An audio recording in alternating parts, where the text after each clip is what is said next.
That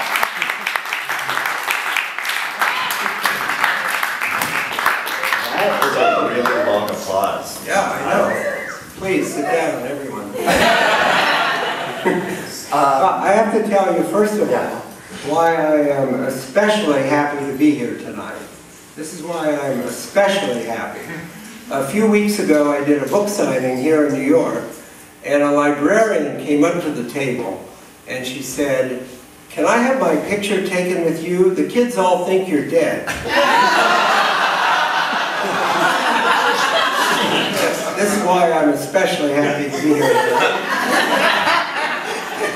I'm glad I could contribute to dispelling that myth.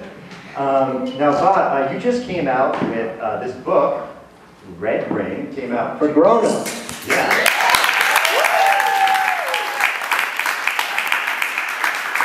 So I want to know why are you just not satisfied with scaring kids?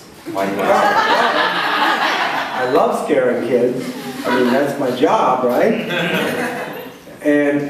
But it's the 20th anniversary of Goosebumps.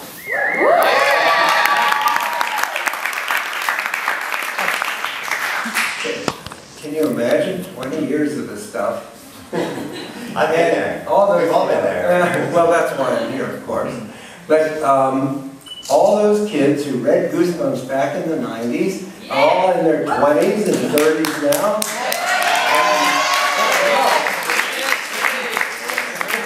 They grew up.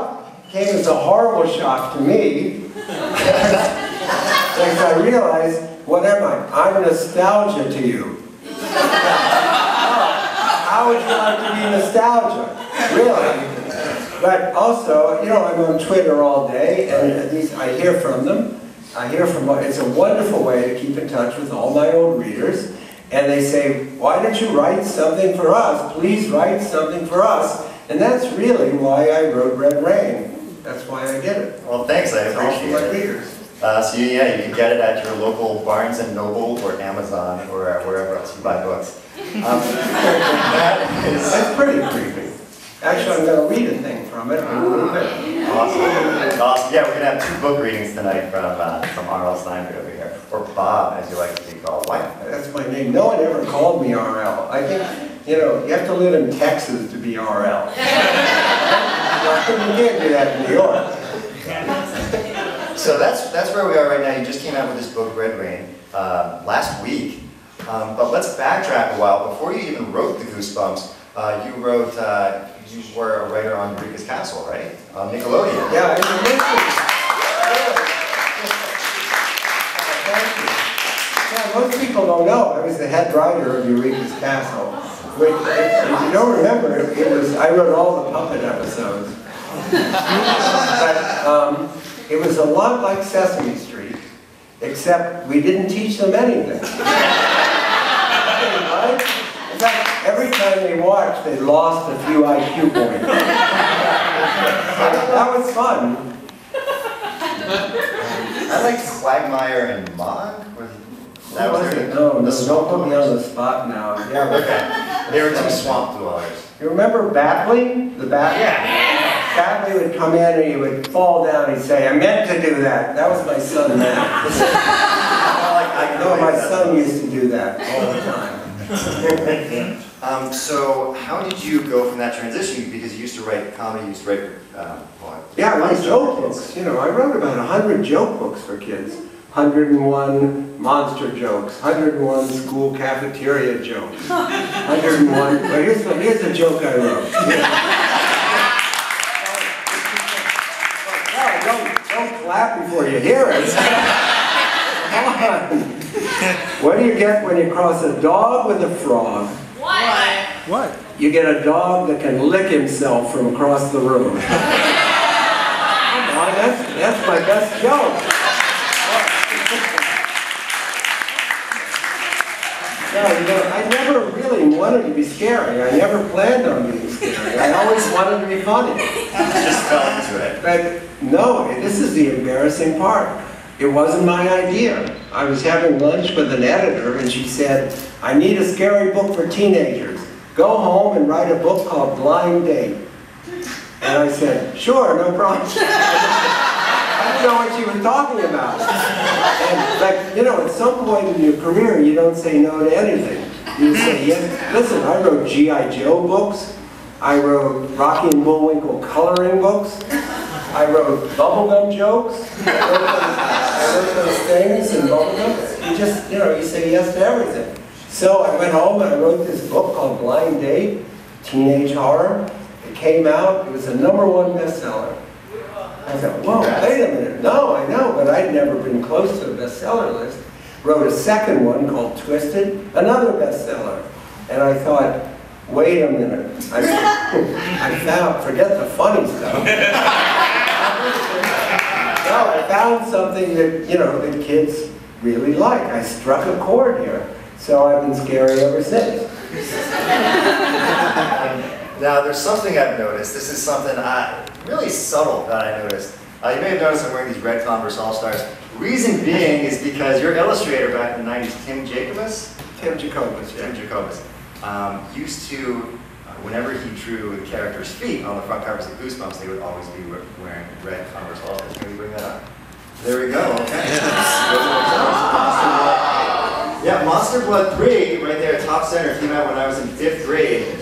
And because I like Goosebumps so much, Bob, I bought red Converse. I got my mom to buy red Converse All-Stars. Yeah. No one else got it. They call me Big Red. Well, no one else ever noticed this. And I have to admit, Dave, I never noticed it either. No, never. So I called Tim today. Yeah. I called him this afternoon. I said, Tim, did you have like a special deal with Converse, with the sneaker company? And he said, no. He said, those were the shoes that he and his friends all wore in middle school and then later on in high school. And he said he used to wear his till they were like rags. He would wear them till they had holes in them. And they drove his mother crazy. And she'd say, get rid of those shoes. What's wrong with you? Get rid of those shoes. And so he said that he put them on all the Goosebumps cover to drive her crazy. Just to make her nuts. Yeah. That's a real story.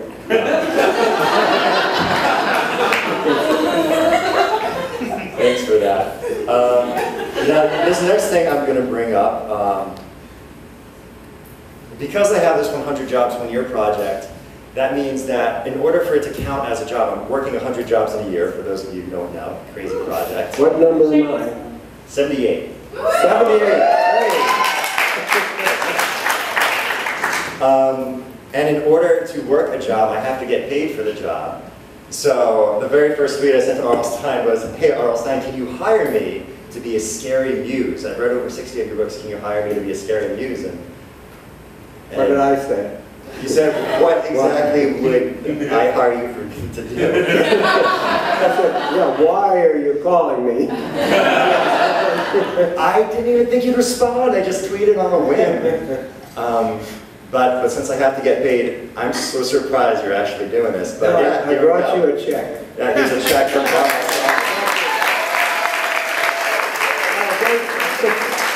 They said you would do it for $1.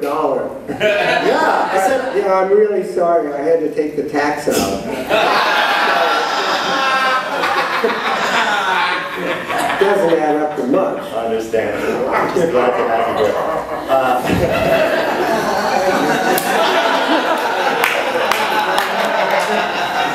That's really nice.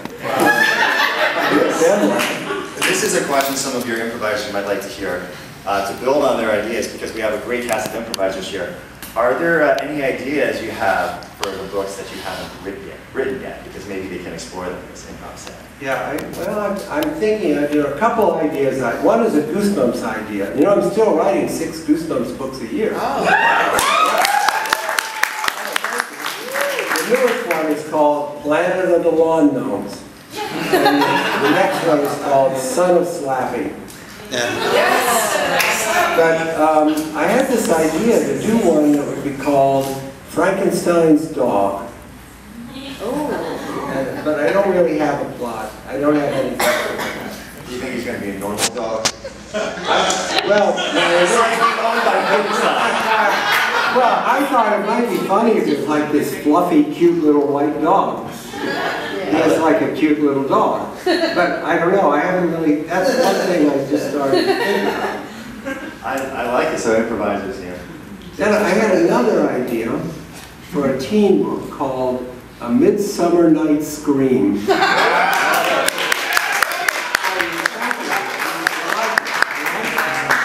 And it would be, you know, I would steal from Shakespeare, I would steal a lot, and, you know, have these two couples totally mixed up. She really has a crush on him, but he likes the other one, and the other one has a crush on the other. You know, that kind of mix-up right from the Shakespeare. And there would be like potions. I don't think I'd have anyone falling in love with a donkey. Like in the play. I don't think we could do that. So I haven't quite worked that out. But he'd probably be a good author to steal from, right? Well, folks, this concludes the interview portion of the night.